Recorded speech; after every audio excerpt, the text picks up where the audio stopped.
Hello, friends.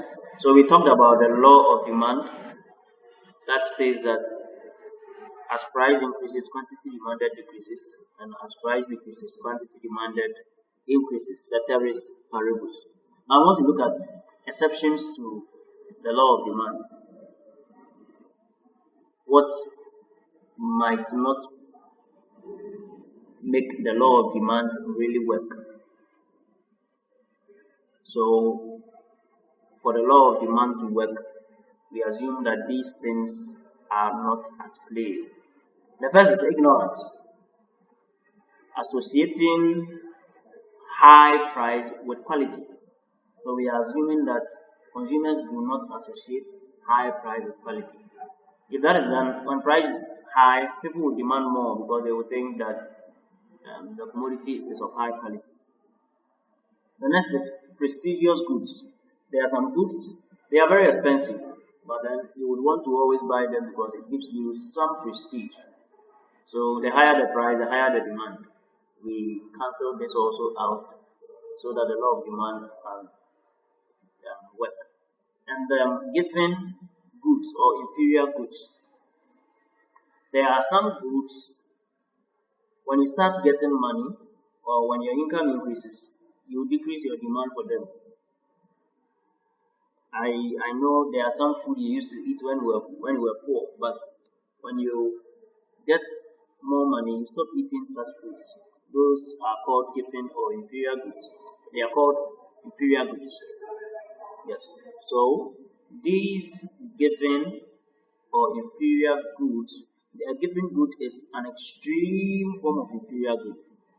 So these goods, when the price of the good even decreases, people will not buy, all because it is just for the poor, and now you are rich, so you don't want to even buy such a good.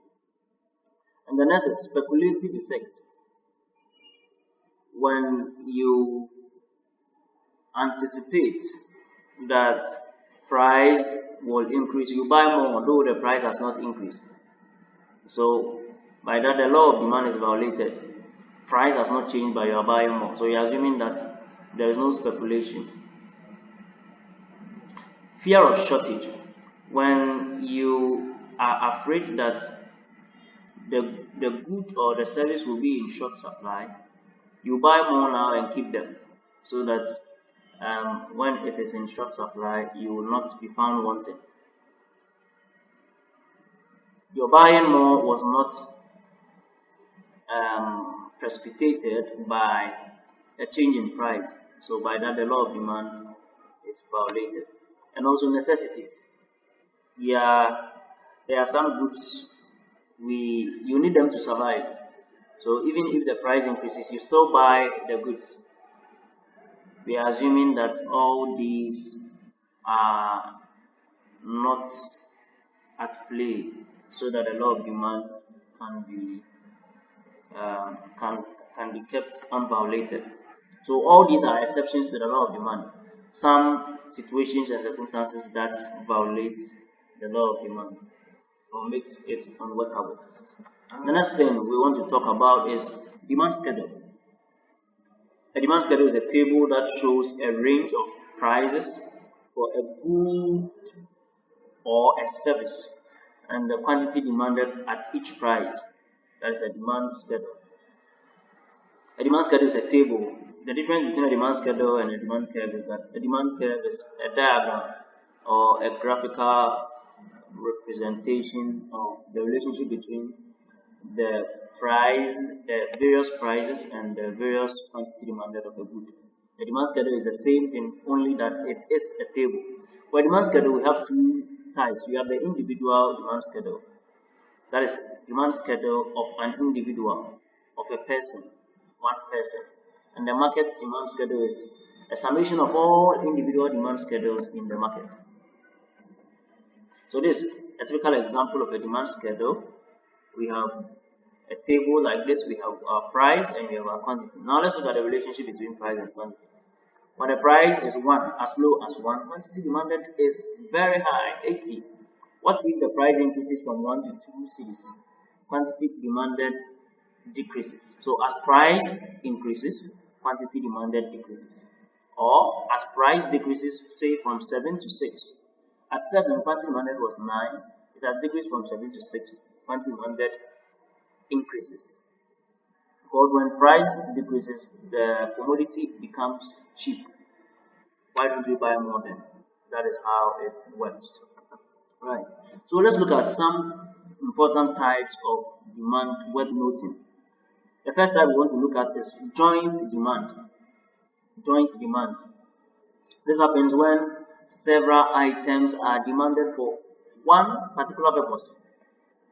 If you want to prepare coffee, you might buy coffee powder, get milk and sugar, and prepare coffee. The particular purpose is coffee, but because you want to get your coffee, you need to get all this. That is joint demand. The second type is direct demand. That is demanding a particular item for a particular purpose. So if you want a shoe and you demand for a shoe, it is a direct demand. The next is derived demand. This is quite similar to the joint demand, but there's a bit of a difference. The derived demand, several items are required to make a particular commodity. So the joint demand was to fulfill a particular purpose, but this one, all the items are demanded to produce a particular commodity. So if you want to produce a building, you need to buy iron rod, you need to buy timber, sand, cement, bricks. All these are put together to make or produce a particular commodity. That is derived demand. Derived is an English word. A building is derived from all these. Then the next one is composite demand.